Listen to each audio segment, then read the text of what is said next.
Assalamualaikum warahmatullahi wabarakatuh.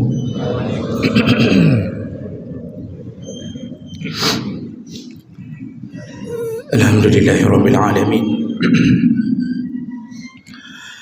Wa bihi nasta'in ala umuri dunya waddin. Asyhadu la ilaha illallah wahdahu la syarika lah. Wa asyhadu anna Muhammadan 'abduhu wa rasuluhul karim. Allahumma salli wa sallim ala nabiyyina wa sayyidina al-Mustafa Muhammadin wa ala alihi wa ashabihi ajma'in. Amma ba'd. Rabbi shrah li sadri wa yassir li amri wa hlul 'uqdatam min lisani yafqahu qawli. Segala puji bagi Allah, kemudian salawat dan salam kepada Rasulullah, pada keluarga dan seluruh sahabat-sahabatnya. Bapak-bapak dan ibu-ibu jamaah salat subuh yang Allah muliakan insyaAllah. Kita masih membahas tentang perkara-perkara yang dapat membatalkan amal saleh. Dan sudah beberapa perkara yang kita bahas dalam kekafiran atau kesyirikan, maka terhapuslah semua amal baiknya.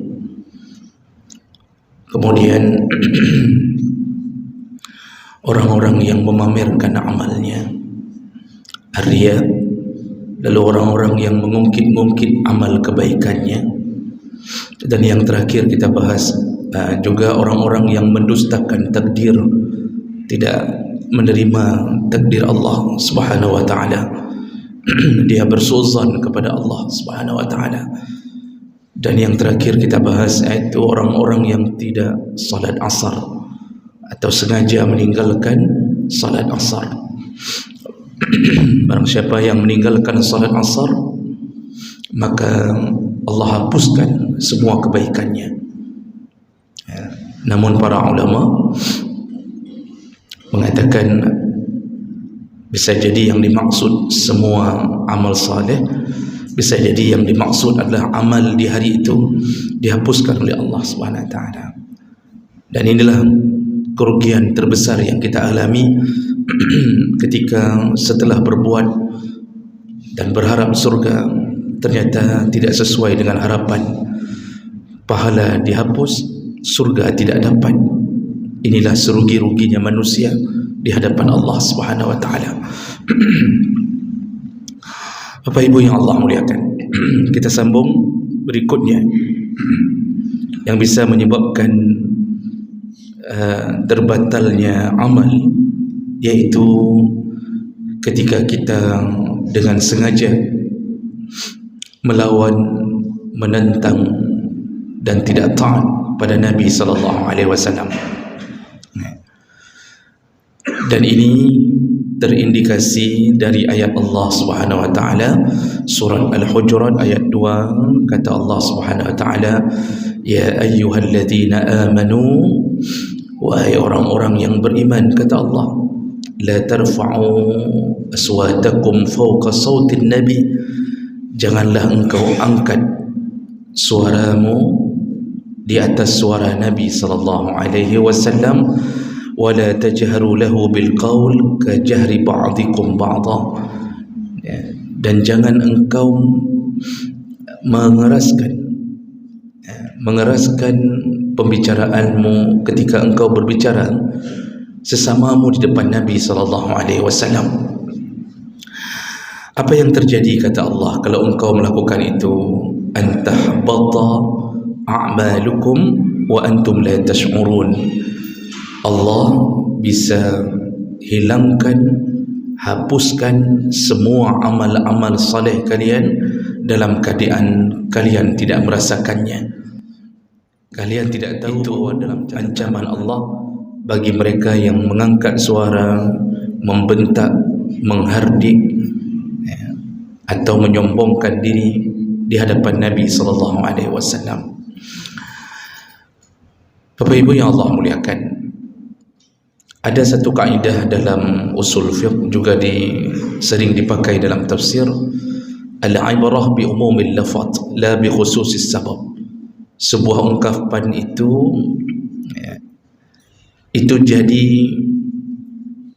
jadi sebuah sadaran umum, bukan hanya karena khususnya sebuah kejadian. Jadi maksudnya, walaupun ayat ini turun itu karena ada sebab tertentu, tetapi ketika Allah menurunkan ayat ini, itu berlaku untuk semuanya, bukan hanya berlaku di masa itu dan sebab itu saja. Kenapa ayat ini turun? Nah, ada asbabun nuzul, yaitu Abu Bakar dan Umar radhiyallahu anhuma itu pernah berdebat di depan Nabi, tapi bukan berdebat dengan Nabi, berdebat sesama mereka. Jadi ada diskusi panjang antara Umar dan Abu Bakar dalam sebuah permasalahan, dan mereka mulai saling mengeraskan suaranya, dan itu terjadi di hadapan Nabi sallallahu alaihi wasallam. Tidak lama setelah mereka berdebat, padahal bukan Nabi yang mereka jadikan target perdebatan sesama mereka, turunlah ayat ini memperingatkan, janganlah engkau angkat suaramu di atas suara Nabi, dan jangan engkau menyombongkan diri atau engkau membentak-bentak ketika engkau berada di hadapan Nabi. Engkau bisa dihapuskan amalmu, kata Allah. Ketika ayat itu turun, Umar radhiyallahu anhu itu langsung mengubah keadaan ketika berbicara dengan Nabi. Semenjak hari itu Umar kalau bicara dengan Nabi mulai berbisik-bisik, sampai Nabi memintanya mengulang berkali-kali, karena khawatirnya Umar terhadap amalnya yang dihapus oleh Allah gara-gara dianggap tidak beradab di hadapan Nabi sallallahu alaihi wasallam. Mereka mencintai Nabi, dan itu terjadi bukan karena benci mereka ke Nabi, tapi hanya diskusi sesama mereka saja. Namun itu pun hari ini, semenjak itu mereka jaga. Abu Bakar, Umar kalau bicara dengan Nabi, mereka langsung merendahkan suaranya, bahkan berbisik-bisik di telinga Nabi sallallahu alaihi wasallam. Makanya mereka paling benci dan paling pantang kalau ada yang berani bersuara keras di hadapan Nabi sallallahu alaihi wasallam. Pernah pada suatu hari dalam satu hadis, ketika para sahabat sedang berjalan bersama Nabi di jalan-jalan kota Madinah, tiba-tiba ada yang memanggil Nabi dari kejauhan, dan dipanggil dengan bahasa Muhammad, ya Muhammad. Kalau bahasa kita, Muhammad, itu bahasa kita. Dari jauh dia panggil Muhammad. Bukan pun dia panggil ya Rasulullah, bukan dia panggil ya Nabi, Muhammad dipanggilnya.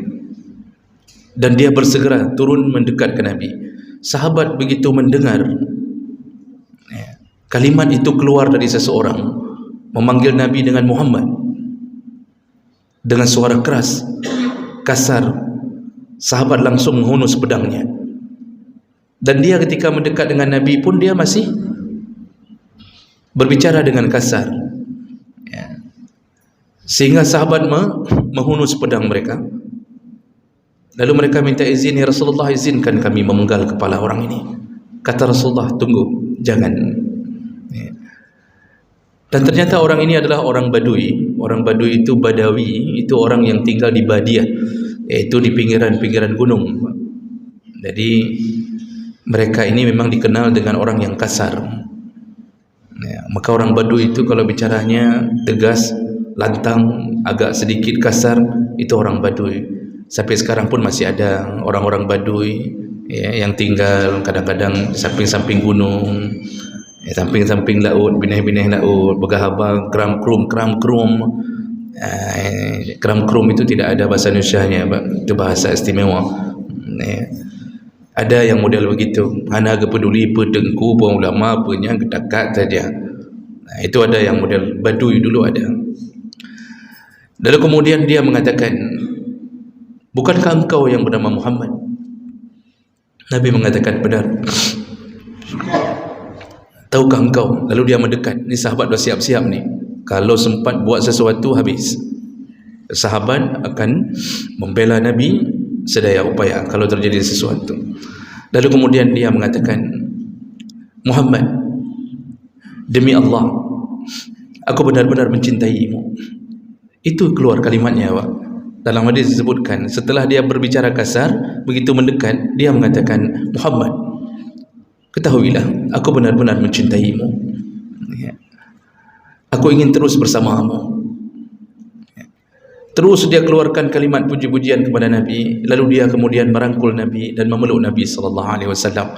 Disitulah sahabat terpana, ternyata tidak selamanya orang yang kasar omongannya, kasar hatinya.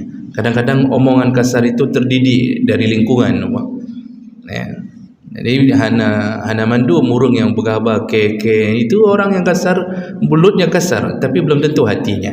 Walaupun begitu, bisa jadi lingkungannya terdidik seperti itu. Maka lingkungan itu sangat berpengaruh kita terhadap gaya kita. Bahkan banyak orang kebalikannya, orangnya cukup lembut, bahasanya lembut sekali. Kalau bicara lon tuan, kadang-kadang dia rubah sekali-sekali, tuan lon, macam-macam. Lembut sekali, Masya Allah. Kalau kata orang Aceh, air gula pun tidak mampu dia minum.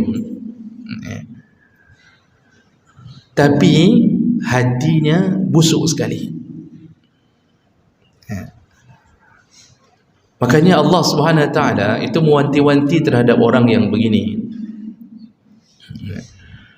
Kata Allah, wa minan nas may yu'jibuka qawluhu fil hayatid dunya wa yushhidu Allah ala ma fi qalbihi wa huwa aladul khisam. Di antara kalian wahai Muhammad, kata Allah, ada yang yu'jibuka qawluhu, kalau engkau mendengarkan kalimat-kalimat yang dikeluarkan olehnya, engkau takjub, begitu lembutnya, begitu baiknya. Wa yushhidullah ala ma fi qalbih, dan dia mempersaksikan dengan nama Allah apa yang dikeluarkan dari hatinya. Jadi kalau bicaranya Masya Allah, tertata dengan rapi. Tapi kata Allah, wa huwa aladul khisam, ketahuilah Muhammad, orang yang begitu ada yang model aladul khisam, yaitu hatinya sangat keras menentang Allah Subhanahu Wa Taala. Makanya kita ini tidak bisa menandai orang dengan omongan. Para penipu itu rata-rata lembut bicaranya. Bapak yang sudah pernah jadi korban orang berutang, waktu datang ke kita, Masya Allah, lembutnya, Masya Allah. Dia datang, lalu dia katakan ayahnya sakit, bawa begini dan begitu, anaknya butuh uang, lalu macam dia katakan, begitu lembutnya, lalu dia teteskan air mata. Kita pinjamkan uang, setelah itu tidak pernah kembali. Kan hawa ada tetek-tetek orang lagi apa? Bahasanya lembut, tapi kita ingin membunuhnya gara-gara kita terpana dengan kelembutannya. Kita lebih sering tidak kasih uang kepada orang yang kasar. Hai, kayu apa yang kekeh? Itu tidak kita kasih, Pak. Urang kasar dan hai kujuk. Begitulah keadaan manusia. Makanya pintar-pintarlah melihat dengan siapa kita berhadapan. Nah, Bapak Ibu yang Allah muliakan, semenjak turun ayat ini, dan salah satu yang menjadi pembatal amal adalah dalam ayat ini disebut bersuara keras, mengangkat suara. Lalu ada salah seorang sahabat setelah turun ayat ini, lalu dia merasa terkejut dan merasa bahwa ayat itu turun untuknya. Sahabat itu bernama Thabit bin Qais. Dia merasa malu, lalu kemudian dia menyembunyikan dirinya di rumah, tidak berani bertemu Nabi. Nabi heran, ada apa dengan Sabit? Lalu Nabi bertanya kepada sahabat yang lain, apakah engkau melihat Sabit dalam berapa hari ini? Sahabat mengatakan, dia di rumahnya ya Rasulullah, dia tidak keluar. Kata Rasulullah, cobalah lihat, cobalah jemput. Mereka mendatangi rumah Sabit. Ternyata Sabit duduk termenung di dalam rumahnya. Ditanya oleh sahabat, ada apa wahai Sabit? Kata Sabit, telah turun ayat, mungkin akulah yang dimaksud, telah batal amalku, telah hilang amalku, aku menjadi penghuni neraka. Dia terus menangis di saat mengeluarkan itu. Jadi merasa tersiksa sekali, khawatir sekali amalnya hilang. Begitu sahabat merindukan surga, betul-betul imannya penuh, tidak ada rasa keraguan terhadap surga sedikit pun, sehingga dia menyesali apa yang terjadi. Dia mengatakan, selama ini aku terus-terusan mengangkat suara di hadapan Nabi. Nah, ditegaskan dalam tafsir bahawa Sabit ini punya masalah pendengaran. Dia agak sedikit tuli, jadi terganggu pendengarannya, sehingga orang kalau bicara dengannya mengeraskan suara, dan dia juga mengira orang lain tidak mendengar suaranya. Karena ukurannya dia selalu orang harus keras suara kalau bicara dengan dia. Akhirnya dia bicara dengan orang pun dengan suara keras. Dan selama ini Sabit dikenal orang yang suaranya selalu dikeraskan kalau bicara dengan Nabi, karena dia khawatir Nabi tidak dengar. Lalu kemudian dia menangis dengan turun ayat ini. Dia khawatir batallah amalnya, sehingga dia mengatakan, aku penduduk neraka, amalku telah dihapuskan. Sahabat lalu balik menjumpai Nabi SAW. Lalu kemudian sahabat mengatakan, ya Rasulullah, Sabit ternyata tidak berani menuju ke masjid. Dia merasa terpukul dengan turunnya ayat ini, ketika Allah mengatakan akan batal amal orang yang mengangkat suara di hadapan Nabi. Dia merasa dialah yang disasar oleh Allah Subhanahu Wa Taala. Lalu kata Nabi, jemputlah Sabit, katakan kepadanya bukan dia yang dimaksud, bahkan dia adalah salah satu penduduk surga. Jadi Sabit termasuk yang dijamin oleh Nabi surga, ya, dengan rasa takutnya kepada Allah Subhanahu Wa Taala. Ini hadis sahih, Pak. Lalu kemudian sahabat kembali menjemput Sabit dengan mengatakan, bukan engkau yang dimaksud, bahkan engkau telah dijamin surga oleh Nabi. Begitu gembiranya Sabit, bagah-bagah kesuk aju baja, kejap aju masjid, dia temui Nabi SAW.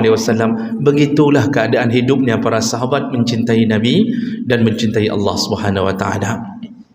Bapak Ibu yang Allah muliakan, dengan hadis Sabit tadi berarti yang dimaksud oleh Allah di situ, karena Nabi tadi mengatakan bukan gara-gara Sabit angkat suara itu yang menjadi penyebab diputuskannya amal, berarti itu ada makna lain dari Nabi SAW. Ya. Jadi apa yang dimaksud di sini? Di sinilah para ulama mengatakan bahawa yang dimaksud adalah mereka yang bukan bersuara keras karena suaranya keras, tetapi mereka yang melawan Nabi, menentang Nabi, tidak taat pada ajaran Nabi SAW, maka nanti mereka dihapuskan semua amal salehnya, walaupun mereka pernah berbuat amal saleh. Hari ini kita tidak lagi bicara keras di hadapan Nabi, kita tidak jumpa dengan Nabi SAW, tapi ketahuilah ayat ini masih berlaku untuk kita. Kapan?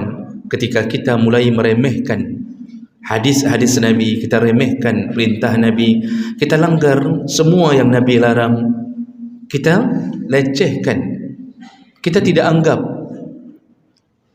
Dan banyak sekali, Pak, contoh-contoh orang yang melawan Nabi SAW, banyak sekali, mulai dari yang wajib sampai yang sunnah. Ketika Nabi mengatakan barang siapa meninggalkan salat Jumaat 3 kali, man taraka Jum'ah salasa Jum'ah, yang meninggalkan Jumaat 3 kali kata Rasulullah, tahawunan, dalam keadaan meremehkan Jumaat, maka dia akan dicatat dari orang-orang yang lalai. Itu Nabi ingin mengatakan apa? Jangan coba-coba meninggalkan Jumaat. Ternyata hari ini orang kita, Pak, paling banyak meninggalkan Jumaat. Ni orang kedanya, cucu para pahlawan dan para ulama ya, paling banyak meninggalkan Jumaat. Coba lihatlah hari Jumaat, cek. Ini karena tidak ada lagi yang ngecek, pada cek kero, Pak. Hana so cek le. WH tidak jalan, semua aturan tidak jalan, para ulama diam, tidak ada yang ngecek. Akhirnya kita terpaksa ngecek sendiri sampai rumah masing-masing. Lihatlah, lihat di kedai kopi, lihat di mana-mana, lihat di kantor-kantor, betapa banyak orang-orang meninggalkan salat Jumaat. Mereka melawan Nabi SAW. Kalau yang sunnah jangan ditanya. Nabi mengatakan begini, sunnahnya begini, dia langsung ahlahnya kan sunnahnya, itu kan cuma sunnah, apalah ini kali, nggak usahlah ribut kali masalah itu. Nah, Masya Allah. Tapi kalau berhubungan dengan yang makruh, dia akan katakan, gak apa-apa, makruhnya kan bukan bermakna haram. Kalau yang makruh dia usahakan untuk dia lakukan, tapi yang sunnah dia usahakan untuk dia hilangkan. Begitulah kehidupan manusia hari ini, Pak. Nabi mengatakan berbuat baiklah kepada isterimu. Banyak hari ini yang tidak berbuat baik. Nabi mengatakan tetap masa iddah itu wajib nafkah walaupun sudah diceraikan. Banyak yang dari awal perceraian lalu kemudian meninggalkan isterinya, dia tinggalkan begitu saja. Dia tidak beri nafkah dalam 3 bulan. Padahal wajib nafkah. Dia melawan Nabi SAW. Disuruh berbuat baik kepada anak-anak, disuruh cium sunnahnya, cium anak. Sampai Rasulullah mengatakan man la yarham la yurham. Barang siapa yang tidak sayang kepada anak, ingat nanti tidak disayang anak. Dan itu terbukti banyak sekali amalannya. Waktu makan disuruh makan dengan tangan kanan. Ini banyak yang masih kadang-kadang dengan tangan kiri. Bahkan di waktu pengajian ketika aqua gelas diedarkan, ketika pengajian aqua gelas kagejut sama mentang ajarawi nya tengah ikut pengajian Pak. Tapi masih alhamdulillah dah daripada yang tidak ikut pengajian mentenggeutnya. Tapi rubahlah, jangan sampai itu terjadi. Nah, jemaah melakukan Allah sebagai penutup kita, ingat-ingat hadis Nabi sallallahu alaihi wasallam. Memang kita umatnya, memang kita umat Muhammad dan kita banyak diberi kelebihan. Kita yang diawalkan hisabnya, kita yang diketuk pintu surga untuk masuk pertama bersama Nabi kalau masuk surga. Dan Nabi menjawab, selama tidak mati dalam kafir, insya-Allah kemungkinan masuk surga ada. Kalau tidak mati dalam kekafiran, karena Rasulullah mengatakan kullu ummati yadkhulunal jannah, semua umatku pasti masuk surga. Nah, illa, kecuali, berarti ada yang enggak masuk surga duluan. Siapa dia? Yaitu man aba, mereka yang enggan. Enggan apa? Ditanya oleh sahabat, man ya aba ya Rasulullah, siapa yang kau maksud enggan ya Rasulullah? Kata Rasulullah, man ata'ani, yang taat pada semua perintahku laranganku, dakhalal jannah, mereka lah yang masuk surga. Wa man asani, yang bermaksiat dengan semua ajaranku, perintahku laranganku, dia maksiat, mereka lah yang aba, yang enggan. Berarti di antara umat Muhammad insya-Allah kemungkinan masuk surga besar kemungkinannya. Namun mereka yang tidak taat, transit dulu di dalam neraka. 1 hari dalam neraka 1000 tahun yang engkau hitung. Kita enggak usah dimasukkan ke neraka, Pak. Dimasukkan ke WC saja, siura metanglah WC, jeruak tu, Pak. Sehari saja di dalam WC dikurung, itu kita sudah jeruak itu. Di situ di situ tidur, di situ, dan itu di penjara-penjara khusus saya baca. Saya baca keterangan para nabi, Pak, yang dibukukan. Mereka kalau sudah parah sekali, itu diisi satu kamar, yang kamar itu kecil sekali, diisi bertiga. Kalau tidur kepala dalam WC atau kaki dalam WC, saking tidak muatnya untuk tidur. Dan mereka buat perjanjian, bertiga ini buat perjanjian bahwa jangan ada yang kencing, jangan ada yang Sampai segitunya mereka tersiksa. Itu baru dunia. Sedangkan neraka siksanya pedih sekali kata Allah. Maka berhati-hatilah melawan Nabi SAW. Jangan lecehkan Nabi, jangan tipu hadisnya dengan mengatakan Nabi padahal itu hadis palsu. Baik galak-galak dah fatwa dengan Nabi SAW. Takutlah pada Allah, kerana semua amalmu dihapus Allah ketika engkau mulai melawan Nabi SAW. Mudah-mudahan ini jadi renungan bagi kita, dan semoga kita termasuk golongan yang akan hidup bersama Nabi di dalam surganya. Amin ya rabbal alamin. Subhanakallahumma bihamdik, asyhadu an la ilaha illa anta, astaghfiruka wa atubu ilaik. Wassalamualaikum warahmatullahi wabarakatuh.